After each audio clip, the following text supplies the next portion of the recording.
que é urologista, que fala com os homens e seus problemas, problemas que muitas vezes são colocados debaixo do tapete, ou silenciados, velados. Fica com cara de paisagem. O homem está ali falhando, não está aguentando nada, a coisa não vai, mas ele se faz de durão. Ele não entrega os pontos. É ou não é, doutor Márcio? Tudo bem? Tudo bem, boa tarde, Cristina. Olha, esse é o grande dilema, né? Né? Ele tem que entregar os pontos. Eu acredito que a pessoa tem que reconhecer que tem os problemas e procurar ajuda. Nada mais é do que o médico está aí para justamente ajudá-lo, né? Ou seja, resolver os seus problemas, né? E o homem tem que ter essa confiança no profissional. Né? Essa sensação de impotência provoca nele um medo, uma angústia e que ele quer disfarçar. A mulher está percebendo desde o primeiro dia. E as mulheres disfarçam bem. Eu acho até que é bacana que não escancare a coisa assim na primeira, né? O homem tem aquele chamado medo de falhar, né? A partir do momento que ele falha uma vez, a segunda vez fica mais difícil. Ele fica um pouco incomodado, ele vai ter uma certa dificuldade em discutir isso. Às vezes uma pequena pressão da esposa.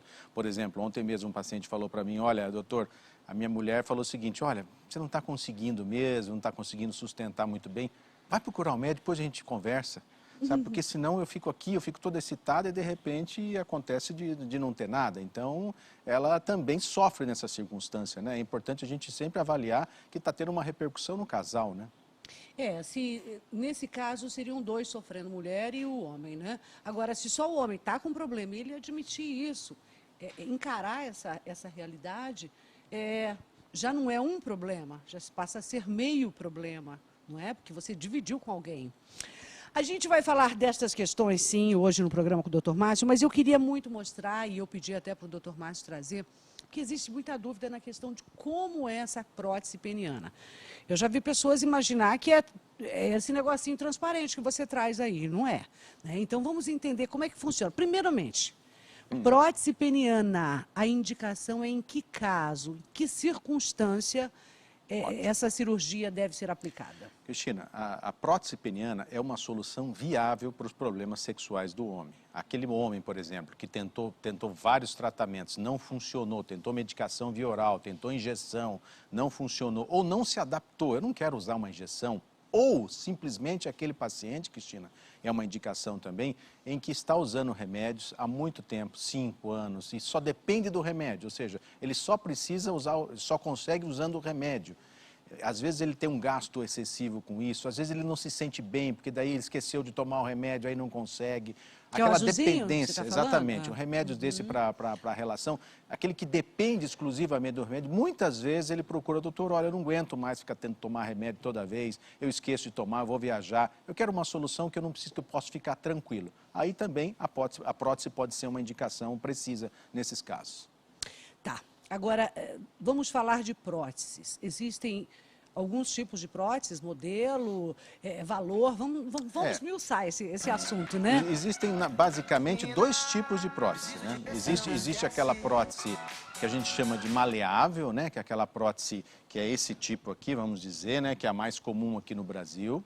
Certo? Essa é a prótese maleável, tá? É uma prótese... essa que vai dentro então, do pênis. Vamos citar um exemplo aqui, né? Aqui nós temos um pênis, tá? Okay. Vamos ver um pênis aqui, ó. Então, faz-se uma cirurgia e a prótese é colocada de um lado, certo? Na cirurgia, e do outro, certo? E o pênis já tem esse corpo cavernoso aí? Tem um corpo cavernoso. Você abre um espaço, exatamente, existe um espaço em que a prótese é colocada. É como na prótese de seio. Você precisa criar um espaço para colocar. Entendi. Então, o pênis está lá, ele pode deixar o pênis de um lado, para baixo, para cima, como ele quiser. Ele vai estar sempre ereto. Ele pode ter relação a hora que ele quiser, quantas vezes quiser. Só ele tiver vontade. Mesmo sem vontade também ele pode ter relação. Então, é isso que eu quero saber. Se o homem ele não consegue a ereção, digamos, e teve que colocar essa prótese, ele vai conseguir ejacular?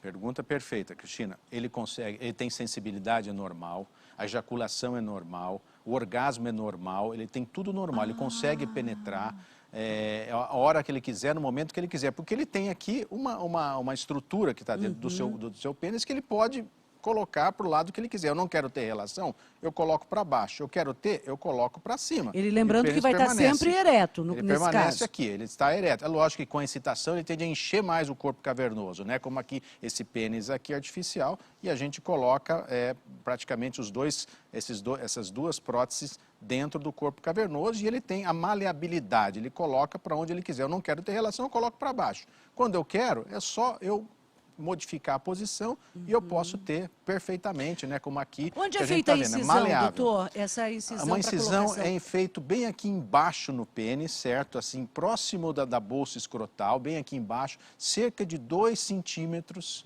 certo? É bem pequena a incisão que a gente consegue colocar, dilatar o corpo cavernoso, que é essa estrutura do pênis, e encaixar essas duas próteses, né? Uma de cada lado. E quanto tempo ele vai estar apto a exercitar, a fazer bom uso desse novo instrumento? Em 30 dias, Cristina. 30 dias ele já pode ter relação, tranquilo. Ah, mas daí eu posso ter relação no que eu quiser, a hora que eu quiser, no momento que eu quiser. Diminui a sensibilidade? Não diminui a sensibilidade.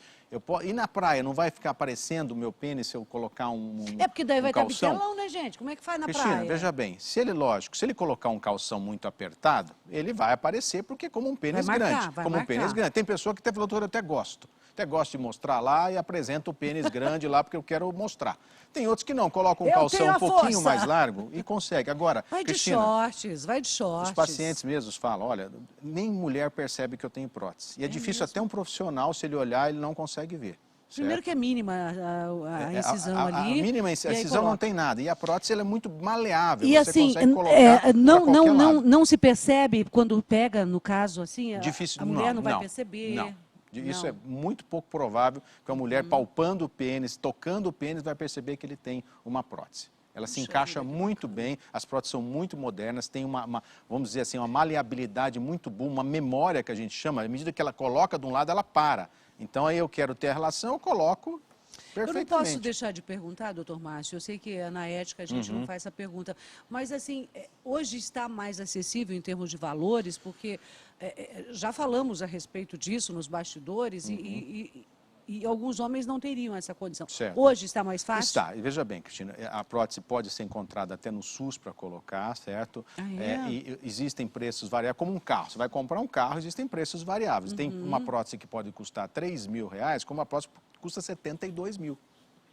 Vai depender muito da prótese. A vida útil delas. Não, veja bem, a prótese, se ela bem encaixada, não tiver nenhum tipo de problema mecânico, ela tem até vitalícia, entendeu? Pode acontecer de quebrar um dia? Pode até acontecer. Se ele usar muito, ou se não tiver muito bem encaixada, pode acontecer. Aliás, é raro quebra acontecer. não é só prótese não, viu? O negócio aí, se você ficar brincando muito também...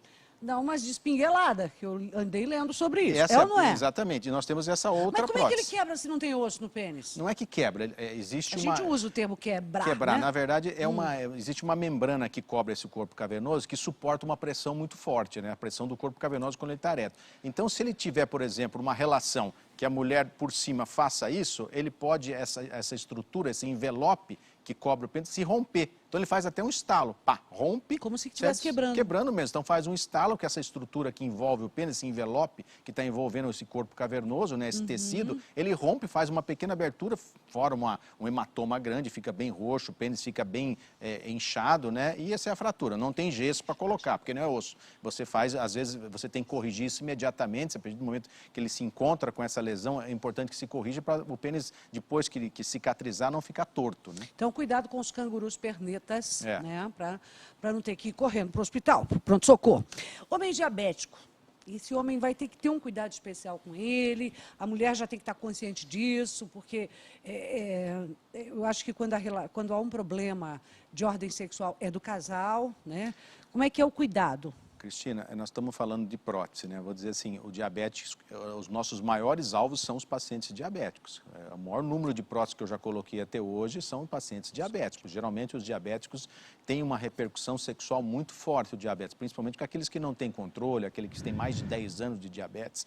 Então isso tem uma repercussão forte no funcionamento do pênis, tanto nos problemas da circulação do pênis, que é essencial para o pênis ter uma rigidez boa, como também nessa musculatura que nós estamos falando do pênis, esse corpo cavernoso, venoso que, com o passar do tempo, os níveis de glicemia alterado, começa a haver uma perda da elasticidade do pênis, que chega até a atrofia. Então, realmente, a pessoa que tem diabetes, começa a já ter essa suspeita, começa a já ter, ou está começando a fazer um tratamento, ele tem que se preocupar também com a sua condição sexual. Ele tem que procurar o seu urologista para que ele possa fazer uma avaliação, ver a necessidade, às vezes, de fazer até um tratamento, vamos dizer, preventivo, para que ele não possa ter surpresas no futuro. Né? Esse é um dos casos, seria um dos casos, por exemplo, que o homem, ele pode até ter muito desejo pela mulher, mas não conseguir.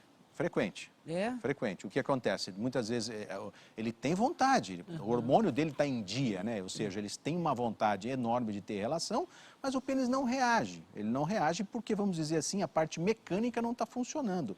Ele não consegue desenvolver uma ereção, ou ele tem uma ereção fugaz, fica um pouco ereto e não mantém, não segura. Então, a partir do momento que ele começar a ter esse tipo de problema, é importante que ele procure ajuda justamente, porque é muito cruel a pessoa ter vontade e o pênis não funcionar nada. Doutor, eu tenho uma vontade, eu adoro a minha esposa, eu amo a minha parceira e não consigo. Querer tomar água e não ter água no deserto, gente, imagina. E tem que ter solução, isso não existe solução, a medicina está muito avançada, nós temos armas, nós temos um arsenal muito grande para resolver esses problemas, né? Armas que eu digo, um arsenal terapêutico muito grande. Então, vai depender de cada caso, da gravidade de cada caso, mas sempre existe uma opção boa para cada paciente. Em que situações, por exemplo, seja o Viagra, seja o Cialis, pode não funcionar para a ereção masculina?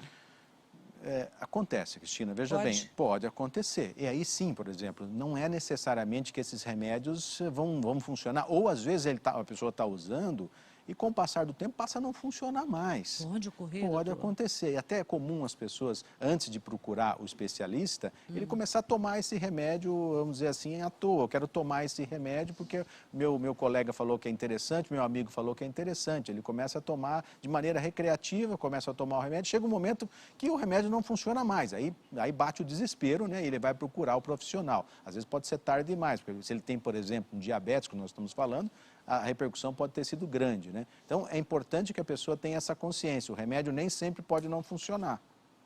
Pode chegar um momento que ele não funcione mais. E você tem que procurar até antes, né? Não tome o remédio sem ter uma indicação precisa, né? Existem alguns casos, até medicamento, né, para dor de cabeça, quem está me assistindo aqui, a gente toma, não sei se o corpo parece que se acostuma, ele não cumpre mais o seu papel. Isso pode ocorrer também. Pode acontecer. De repente, esse tratamento que ele está tomando é um tratamento que não está direcionado para a causa específica que ele tem. Ele vai tomar durante um período, pode até funcionar, ele até se surpreende. É interessante isso, que ele se surpreende no começo, mas depois vê que já não é a mesma coisa. Então, aí sim, nesse momento que os pacientes costumam procurar ajuda, né? Ele quer experimentar alguma coisa. Eu sempre aconselho a não experimentar. Procure ajuda, às vezes a correção é simples, do que ele precisar tomar um remédio e ficar mais decepcionado ainda. Aí cria aquela ansiedade, aquele medo de falhar, aquela insegurança, ou ficar dependente para o resto da vida do remédio.